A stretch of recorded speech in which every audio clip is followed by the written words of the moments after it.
नमस्कार दोस्तों, आज हम महत्वपूर्ण करंट अफेयर के प्रश्नों को देखेंगे। यह प्रश्न आगामी परीक्षाओं की दृष्टि से बेहद इंपॉर्टेंट है। यह टेस्ट नंबर 10 है। इससे पहले 9 टेस्ट चैनल पर अपलोड है। अगर आपने वो अभी तक नहीं देखा है तो जाकर के उन टेस्ट को देखिए और करंट अफेयर को अपने रिवीजन कीजिए। तो चलिए पहला प्रश्न देखते हैं। शून्य अपशिष्ट का अंतर्राष्ट्रीय दिवस कब मनाया जाता है? शून्य अपशिष्ट का अंतर्राष्ट्रीय दिवस, तो आंसर हो जाएगा बी, 30 मार्च को शून्य अपशिष्ट का अंतर्राष्ट्रीय दिवस मनाया जाता है। तो इस 2023 की थीम क्या थी? तो 2023 की थीम थी achieving sustainable and environmentally sound practice for minimising and managing waste. Okay, और मार्च से करंट से आने वाले कुछ महत्वपूर्ण दिवस देखते हैं। तो 1 मार्च जो है, 1 मार्च को शून्य भेदभाव दिवस मनाया जाता है। 3 मार्च को विश्व वन्यजीव दिवस मनाया जाता है। थीम थी 2023 की partnership for wild life conservation. 8 मार्च को क्या मनाया जाता है? तो अंतर्राष्ट्रीय महिला दिवस। इसकी थीम क्या थी? Digit all innovation and technology for gender equality. Okay, चलिए नेक्स्ट क्वेश्चन देखते हैं कि भारत की पहली महिला चिकित्सक डॉक्टर का नाम क्या है?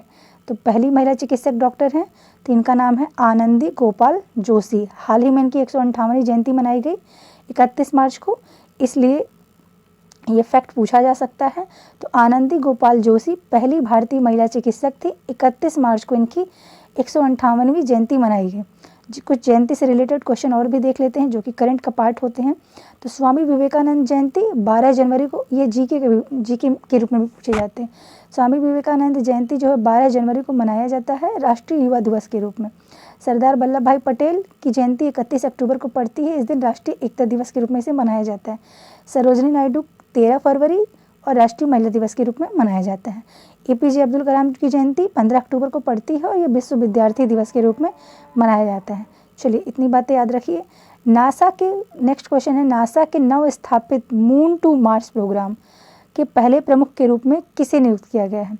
तो आंसर हो जाएगा आपका बी, अमित क्षत्रिय। ठीक है, अमित क्षत्रिय को मून टू मार्स प्रोग्राम के प्रमुख के रूप में नियुक्त किया गया है।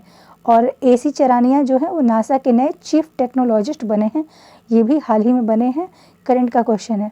नेक्स्ट है कि WHO ने किन 2 देशों को मलेरिया मुक्त प्रमाणित किया है? मलेरिया मुक्त किन 2 देशों को किया है? तो आंसर हो जाएगा सी, अजरबैजान और ताजिकिस्तान को। इन्हें मलेरिया मुक्त प्रमाण पत्र WHO ने हाल ही में दिया है। तो WHO का जो स्थापना है वो 7 अप्रैल 1948 को हुआ था और मुख्यालय इसके मुख्यालय कहाँ है? जिनेवा में है। ओके, चलिए नेक्स्ट देखते हैं कि ट्विटर पर सबसे ज़्यादा फॉलोअर्स किसने हासिल किए हैं? कहाँ पे? तो ट्विटर्स पर किसने हासिल किए हैं? तो एलन मस्क ने हासिल किए हैं और ये ट्विटर के CEO भी हैं। ठीक है, एलन मस्क जो कि ट्विटर के CEO हैं।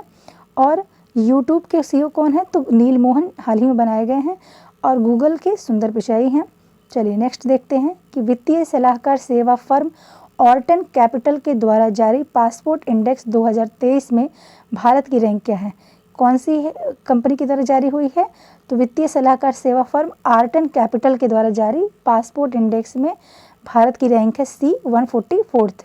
ओके, तो विश्व आतंकवाद और कुछ और भारत के इंडेक्स देख लेते हैं। भारत का स्थान, तो विश्व आतंकवाद इंडेक्स में भारत का स्थान जो है वो 13वां है। शीर्ष कौन सा देश है? तो अफगानिस्तान। मैंने हाल ही में एक वीडियो में इसे बताया था।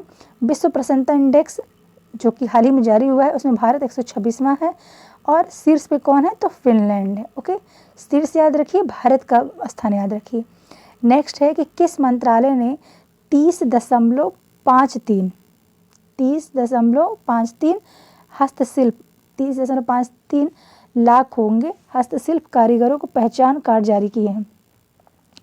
तो 30.53 लाख होंगे हस्तशिल्प कारीगरों को पहचान कार्ड किस मंत्रालय ने जारी किए हैं? तो कपड़ा मंत्रालय ने। तो आंसर हो जाएगा कपड़ा मंत्रालय। नेक्स्ट है कि किस देश ने अपनी राष्ट्रीय जीनोम रणनीति शुरू की है? राष्ट्रीय जीनोम रणनीति शुरू करने वाला कौन सा देश है हाल ही में जिसने घोषणा की है? तो आंसर हो जाएगा UAE। ठीक है, 10 वर्षों का उसका प्लान है।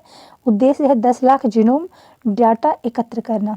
चलिए 9वां क्वेश्चन देखते हैं। कौन सा देश संघाई सहयोग संगठन का संवाद भागीदार बना है?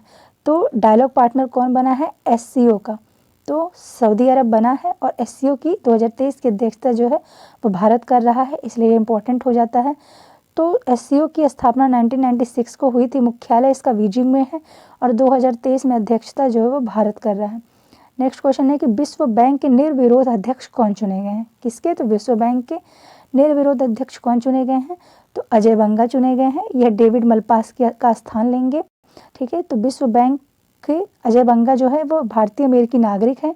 यह डेविड मलपास की जगह लेंगे। वर्ल्ड बैंक का जो मुख्यालय है वो वॉशिंगटन डीसी में है और इसकी स्थापना है 1945 को हुई थी और इसके हेड बन गए हैं अजय बंगा।